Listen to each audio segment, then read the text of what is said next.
Chapter 20. The Spies and Their Report. This chapter is based on Numbers chapters 13 and 14.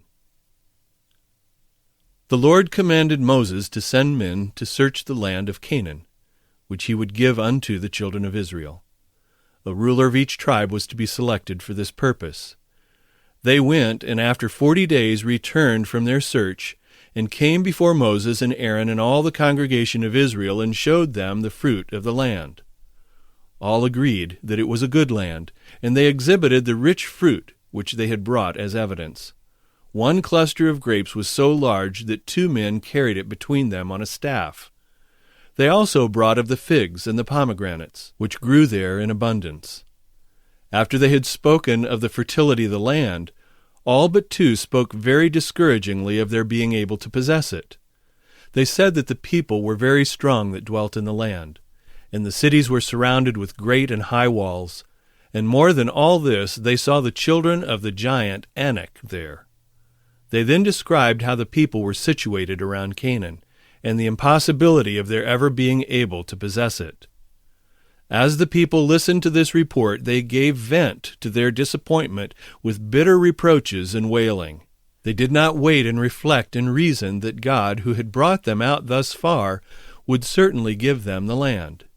But they yielded to discouragement at once. They limited the power of the Holy One and trusted not in God, who had hitherto led them. They reproached Moses and murmuringly said to one another, "This then is the end of all our hopes. This is the land we have been traveling from Egypt to obtain." Caleb and Joshua sought to obtain a hearing, but the people were so excited that they could not command themselves to listen to these 2 men.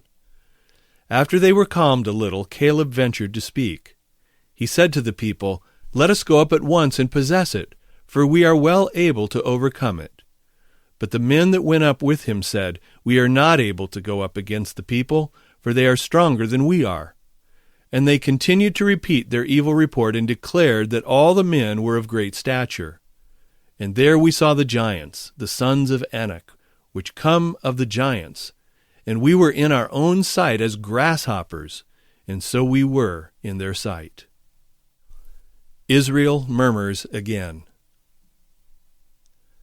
And all the congregation lifted up their voice and cried, and the people wept that night.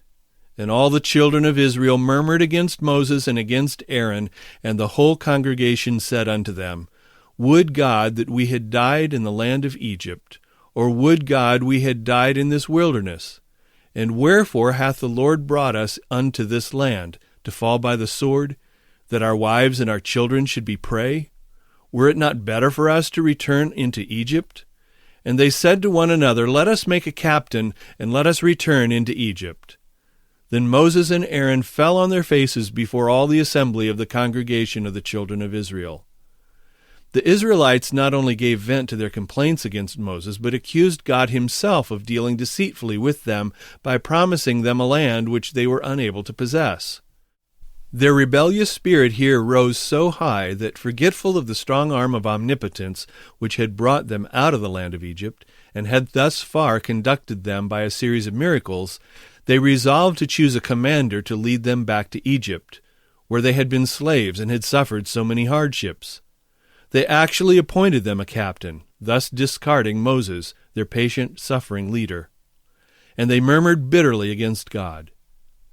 Moses and Aaron fell upon their faces before the Lord in the presence of all the assembly of the congregation to implore the mercy of God in favor of a rebellious people. But their distress and grief were too great for utterance. They remained upon their faces in utter silence. Caleb and Joshua rent their clothes as an expression of the greatest sorrow. And they spake unto all the company of the children of Israel, saying, "The land which we passed through to search it is an exceeding good land. If the Lord delight in us, then he will bring us into this land, and give it us, a land which floweth with milk and honey. Only rebel not ye against the Lord, neither fear ye the people of the land, for they are bread for us. Their defense is departed from them, and the Lord is with us. Fear them not." Their defense is departed from them. That is, the Canaanites had filled up the measure of their iniquity, and the divine protection was withdrawn from them, and they felt perfectly secure and were unprepared for battle. And by the covenant of God the land is insured to us. Instead of these words having the designed effect upon the people, they increased their determined rebellion. They became in a rage and cried out with a loud and angry cry that Caleb and Joshua should be stoned, which would have been done had not the Lord interposed by a most signal display of his terrible glory in the tabernacle of the congregation before all the children of Israel. Moses' prevailing plea. Moses went into the tabernacle to converse with God. And the Lord said unto Moses, How long will this people provoke me? And how long will it be ere they believe me? For all the signs which I have showed among them. I will smite them with the pestilence, and disinherit them, and will make of thee a greater nation and a mightier than they. And Moses said unto the Lord, Then the Egyptians shall hear it, for thou broughtest up this people in thy might from among them. And they will tell it to the inhabitants of this land, for they have heard that thou, Lord, art among this people, that thou, Lord, art seen face to face, and that thy cloud standeth over them, and that thou goest before them by daytime in a pillar of a cloud, and in a pillar of fire by night. Now if thou shalt kill all this people as one man, then the nations which have heard the fame of thee will speak, saying, Because the Lord was not able to bring this people unto the land which he sware unto them, therefore he hath slain them in the wilderness. Moses again refuses to have Israel destroyed and himself made a mightier nation than was Israel. This favored servant of God manifests his love for Israel, and shows his zeal for the glory of his Maker and the honor of his people. As thou hast forgiven this people from Egypt even until now, thou hast been long-suffering and merciful hitherto toward this ungrateful people. However unworthy they may be, thy mercy is the same. He pleads, Wilt thou not therefore spare them this once, and add this one more instance of divine patience to the many thou hast already given?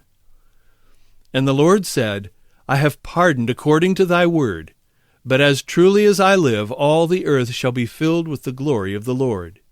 Because all those men which have seen my glory and my miracles, which I did in Egypt and in the wilderness, and have tempted me now these 10 times, and have not hearkened to my voice, surely they shall not see the land which I swear unto their fathers, neither shall any of them that provoked me see it. But my servant Caleb, because he had another spirit with him, and hath followed me fully, him will I bring into the land whereinto he went, and his seed shall possess it. Back to the wilderness. The Lord bade the Hebrews return and go into the wilderness by the way of the Red Sea. They were very near the good land, but by their wicked rebellion they forfeited the protection of God. Had they received the report of Caleb and Joshua, and gone immediately up, God would have given them the land of Canaan.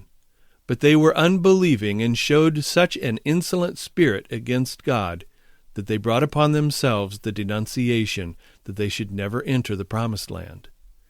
It was in pity and mercy that God sent them back by the Red Sea, for the Amalekites and Canaanites, while they were delaying and murmuring, heard of the spies, and prepared themselves to make war with the children of Israel. And the Lord spake unto Moses and unto Aaron, saying, How long shall I bear with this evil congregation, which murmur against me? I have heard the murmurings of the children of Israel, which they murmur against me. The Lord told Moses and Aaron to say to the people that he would do to them as they had spoken. They had said, Would God we had died in the land of Egypt, or would God we had died in the wilderness? Now God would take them at their word. He told his servants to say to them that they would fall in the wilderness, from 20 years old and upward, because of their rebellion and murmurings against the Lord. Only Caleb and Joshua should go unto the land of Canaan. But your little ones, which you said should be a prey, them will I bring in, and they shall know the land which you have despised. The Lord declared that the children of the Hebrews should wander in the wilderness for 40 years, reckoning from the time they left Egypt, because of the rebellion of their parents, until the parents should all die. Thus should they bear and suffer the consequence of their iniquity 40 years, according to the number of days they were searching the land, a day for a year. And ye shall know my breach of promise. They should fully realize that it was the punishment for their idolatry and rebellious murmurings which had obliged the Lord to change his purpose concerning them.